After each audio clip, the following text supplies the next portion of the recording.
가끔 우리가 아주 흔하게 보는 것들 중 그 시작을 알면 너무 놀라운 것들이 있습니다. 우리나라에서 가장 위대한 대학교이자 한국의 넘버원 대학교는 역시 서울대학교일 텐데요. 이 서울대학교의 탄생과 일제강점기 당시 한국인들의 열악한 교육 환경을 위해 분투하셨던 독립운동가 분들의 밀립대학 설립운동에 대해 설명드리겠습니다.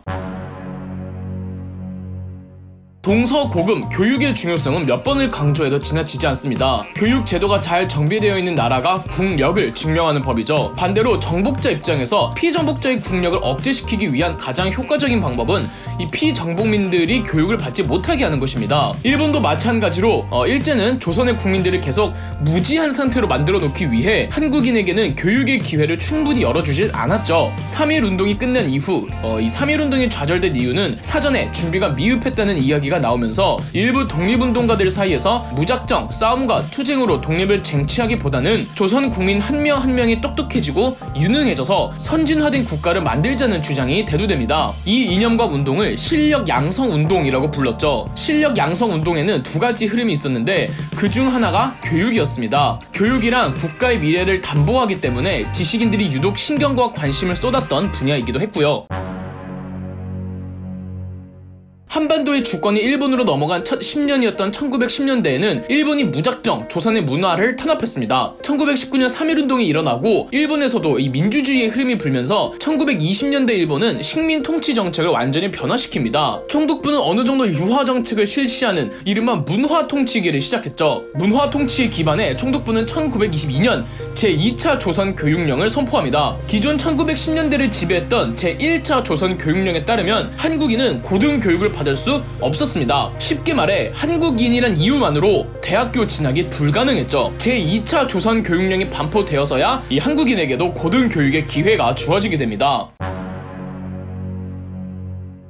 문제는 갈 수 있는 대학교가 없었습니다. 일제강점기 이전부터 정부 차원에서 여러 학교를 만들긴 했으나 이 대학교라는 개념은 생소했죠. 고등교육기관은 전무했고 강점 이후에는 총독부가 만든 전문학교? 이 정도가 있을 뿐이었습니다. 대학교 교육을 받으려는 청년 지식인들은 일본으로 유학을 가야만 했답니다. 독립을 이루기 위해선 국민의 의식 수준이 높아져야 한다고 생각했던 독립운동가 이상제는 조선 민족의 힘으로 세운 대학교를 설립하고자 했습니다. 당시 이상제는 다른 독립운동가들과 함께 이 조선교육회를 결성해놓고 있었는데 이상제와 조선교육회는 1921년 총독부에게 거듭 대학교 설립 인가를 요구했고 정치성을 배제한다는 조건 하에 총독부는 조선인이 세울 대학교에 대해 인가를 해주었습니다. 1922년 발표되었던 제2차 조선교육령도 사실은 이 조선교육회의 끊임없는 요구가 어느 정도 영향력을 끼쳐서 발표된 거였습니다. 1922년 11월 이상제는 조선교육회를 발전시켜 밀립대학 기성준비회를 촉성했고 준비회의 결성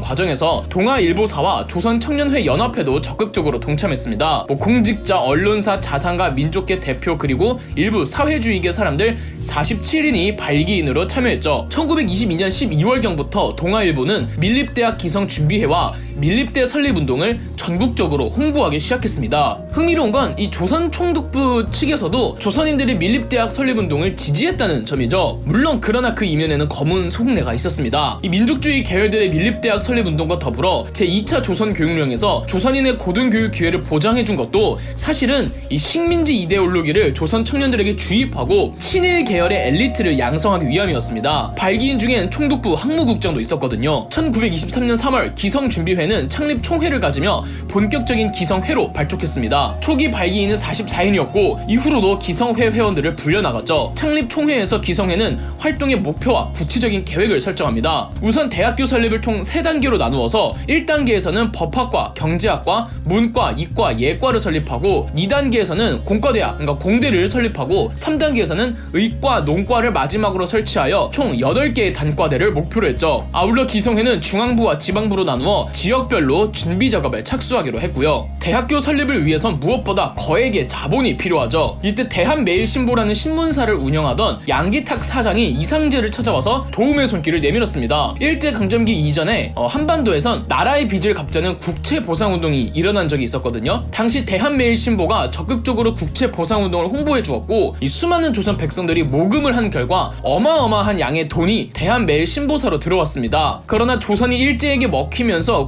국채보상운동은 흐지부지 되어버렸습니다. 이 모금된 막대한 이 금액의 돈은 대한매일신보 회사에서 썼고 있었고요. 이 거금의 돈을 어떻게 처리할지 고민하던 양기탁 사장은 이상재를 찾아가서 이 돈으로 조선인의 대학교를 설립하자고 제안했습니다. 부족한 돈은 추가적인 모금 활동을 보충하기로 했죠. 서울에서 시작한 모금 활동은 전국적으로 퍼졌고 이 목표 금액은 1000만 원이었습니다. 당시 한국인 인구가 1000만 명이었기 때문에 1천만 한민족 한 사람당 1원씩이라는 구호가 붙여졌죠. 이 운동이 바로 밀립대학 설립운동입니다. 이 총독부의 예상과는 반대로 밀립대학 설립운동이 조선 민중을 하나로 묶어주기 시작했습니다. 밀립대학 설립운동의 모금 활동이 확산되자 당황한 총독부는 모금 활동을 방해하고 기성회의 지방 강연을 금지시키기도 했습니다. 총독부 눈치를 보던 기성회 발기인 가운데 친일 인사들은 하나둘 기성회를 이탈했고요. 1923년 총독부는 느닷없이 조선 내에 가장 큰 대학교를 만들겠다며 이른바 경성제국대학교의 설립을 발표했습니다. 총독부는 이 경성제국대학교에선 조선인도 입학을 가능하게 할 것이라는 방침을 약속하면서 이상재의 밀립대 설립운동은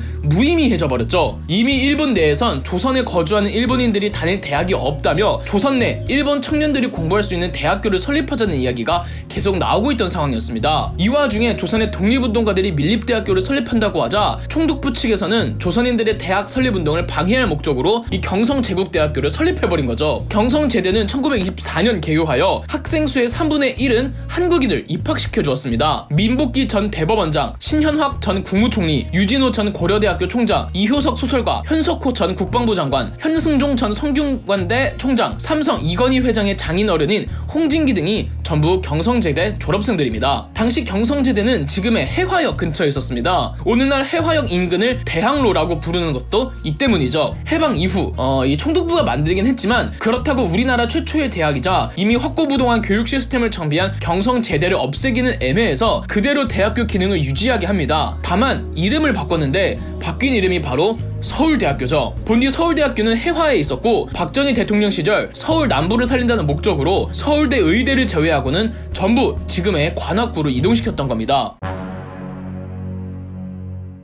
밀립대학 설립운동은 총독부의 방해도 있었지만 한반도 내 독립운동가들끼리의 의견 충돌도 운동 실패에 한몫을 했습니다. 이 사회주의 독립운동가들은 밀립대학교란 소수 엘리트 특권층만을 위한 일이라며 밀립대학 설립운동을 강하게 비판했습니다. 사회주의 진영에선 우수한 학생을 만드는 대학교보다는 가난한 어린아이들도 무상으로 공부할 수 있는 초등학교의 중요성을 역설했죠. 사회주의 계열의 확고한 입장으로 인해 기성회 내 사회주의 계열 사람들이 전부 이탈하기도 했습니다. 또한 기성회 내부적으로도 이 밀립대학 설립운동을 진행하는데 삐그덕거림이 있었습니다. 수평적인 관계를 지향했던 중앙부와 지방부 사이에 원활한 의사소통이 이루어지지 못했고 지방부의 자금 관리가 다소 불투명했죠. 심지어 곳곳에서 일어나던 기근과 홍수로 이 기성회는 대학교 설립을 위한 모금 활동을 계속 이어나가기가 난처했습니다. 그나마 모인 모금액 일부는 재해 복구 비용으로 기부되기도 하면서 기성회는 심각한 자금 문제와 조직 운영 문제에서 헐떡일 수밖에 없었습니다. 밀립대학 설립운동이 흐지부지 되자 기성회의 발기인들은 모금 활동으로 모은 모금액을 어쩌지 못하고 있었습니다. 발기인들은 전액을 이 전문학교에 기부하기로 합의했고 지금의 고려대학교 전신인 보성전문대학 운영에 보탰습니다. 비록 대학교를 설립하진 못했으나 이 보성전문학교는 이 모금액을 바탕으로 교육활동을 이어나갈 수가 있었고 지금의 고려대학교로도 이어질 수가 있었던 거죠. 월남 이상재는 젊은 시절 개화파의 한 사람이었습니다. 누구보다 선진화된 교육의 중요성을 여겼던 이상재는 밀립대 설립운동이 실패로 돌아가자 1923년 오늘날의 보이스카우트를 만들었고 1924년엔 조선일보의 사장을 역임하기도 했습니다. 노년의 몸으로 조선일보의 사장직을 받아들였을 때 이상재는 죽어가는 조선을 붓으로 그려보자며 젊은 기자들의 정신을 다잡아주기도 했죠. 교육과 지식이란 어느 시대나 중요합니다. 그렇기 때문에 지식은 악독하고 교활하게 쓰일 수도 있죠. 그럴수록 더 많은 사람들이 올바른 교육을 통해 나쁜 지식에 대항해야 하지 않나 싶습니다. 일제강점기 당시엔 한국의 교육을 위해서 모든 걸 내던진 독립운동가 분들도 있었다는 걸 잊지 않으셨으면 합니다. 그럼 역사 돋보기였습니다. 영상 재미있으셨다면 구독과 좋아요, 알림 설정까지 해주시면 감사드리겠습니다.